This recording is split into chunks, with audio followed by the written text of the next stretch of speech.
Hi everybody, this is Fievel. As I promised, I would show a video series and be bringing along a baby. This one happens to be mine. He's 3 years old. Just bought him from a breeder in Texas. He's by Mighty Mouse, out of the Daughters of Mr. Goodbar. He's not been started. He has had a surcingle. He has been long lined. That is it as far as I'm aware. So obviously we have a lot of work to do. He was living outside. We got to get him adjusted to being a show horse. We've got to get him used to all the primping and pampering and get a hair coat and all that fun stuff. But that's not going to do any good if he doesn't ride. So he's been proving to me he's ready for a job. I don't know if he agrees necessarily. He's kind of like that teenage boy that's been living in mom's basement, playing video games, and yeah, you're being told now you have to grow up, go to school, and get a job. And he says, I'm not very happy about it. Not happy. But that's what we have to do. So one of the first things I do, like I said, he's already worn a surcingle. I do not possess a surcingle small enough for him. So what I have here are 2 cinches. Cinch number 1, offside billet, cinch number 2, and a latigo strap. So what we do is we take these cinches, throw them over, just like so. Roll this up out of the way so nobody trips over it. I'm going to back him up just a little bit.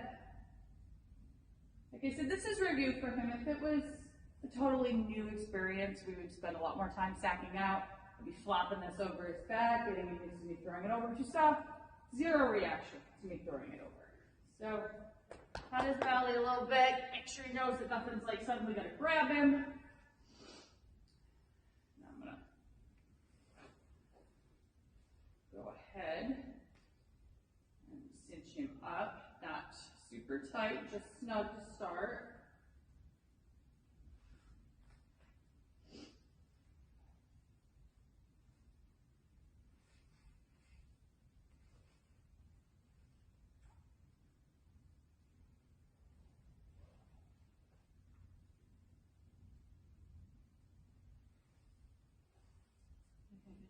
What are you doing?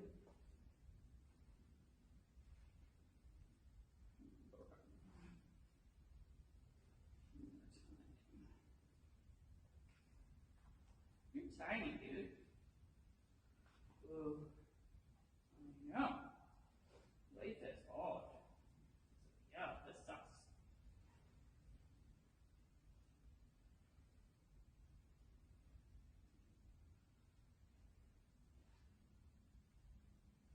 Okay, just snug. I like to use the neoprene on the bottom. Sweat there, it tends to stick.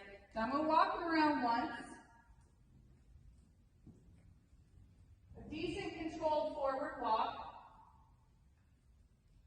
But the goal is to get him to acclimate enough that he kind of blows out a little bit. Get my lunch whip.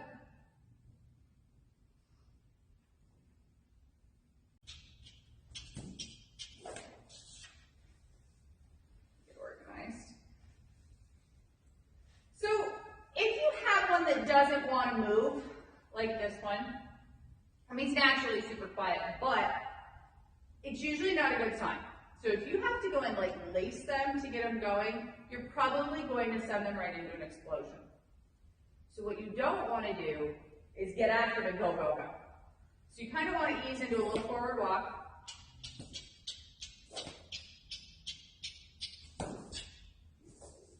And obviously you don't want them to ignore your forward cues either, but also know that the more you have to encourage their forward, the more likely you're going to have an explosion at some point. You might be a little tired and lunch him pretty good beforehand.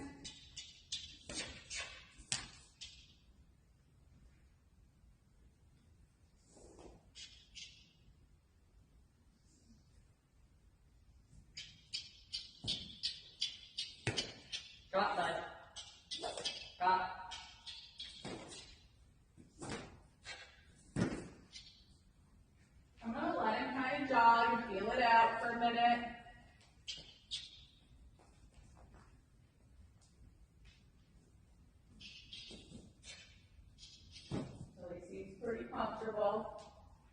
little more willing to pick it up that time. He's like, all right, I'm kind of comfortable with it. A little more willing to go forward.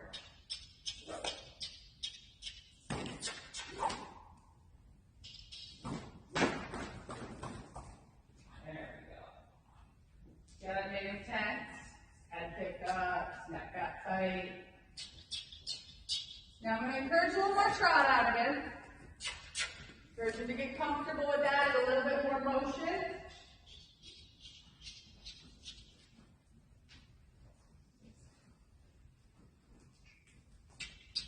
Forward trot, come on, big guy. We're going to build the energy so that we can just push him into the low without making it a big dramatic thing.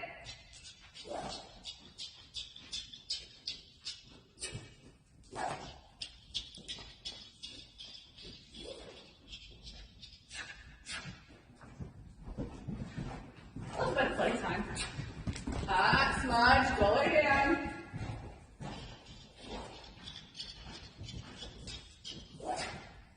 Smudge, go lay down. Also training a puppy. See how I told you if the person doesn't want to go forward, probably doesn't want to go forward because they're not super comfortable with what's going on.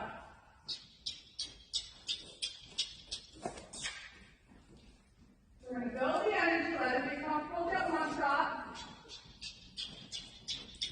And then just step into that lope like a gentleman.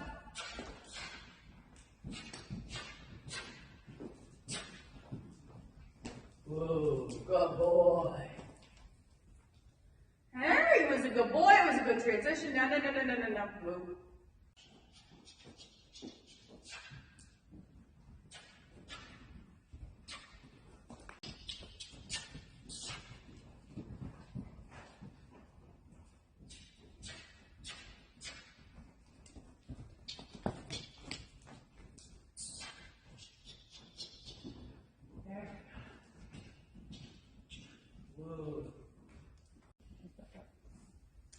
One other thing I like doing, once they're lunging, really, because I want them to understand what to do in an emergency. I want them to yield their head. And I don't want them to be scared of the lunge line. Should they get away from me? Should they get away from the next person that's lunging them? Or at any point, some reason, be dragging a rope. I want them to understand it's not terrifying. So, one thing I do, like I said, I make sure they understand yielding their head. He's had this done a number of times, you can tell. I haven't even gotten around him. He's like, yes, and I follow. So, I just hold the pressure, take the slack out, hold the pressure, let him figure it out.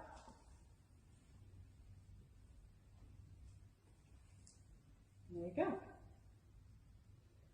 And if I thought that, and you do this both sides, but if I thought for a second that he was just following me, what I would do is take this rope like that.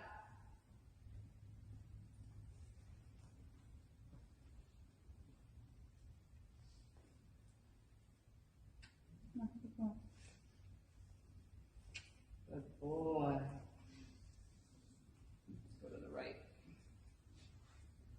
Take it on the off side. We've already gone this way. So we go this way.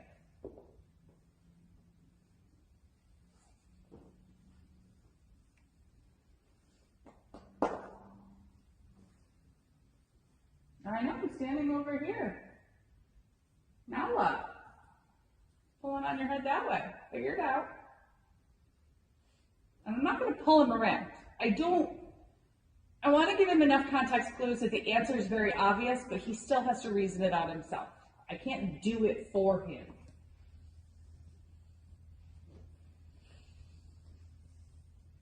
Just figured out to give his nose, gives him some slack. So I'm going to go ahead and take up a little bit of that slack and encourage him to move that hind end. See, I didn't pull on him. I let him put that slack in. I just took that slack out. Ooh, buddy. Good boy. And that's going to set him up for a lot, because I'm doing a halter, a lot in a side pull or a basel, and teach him to yield his hip for when I start riding. So that's all for today. Catch up with you all later.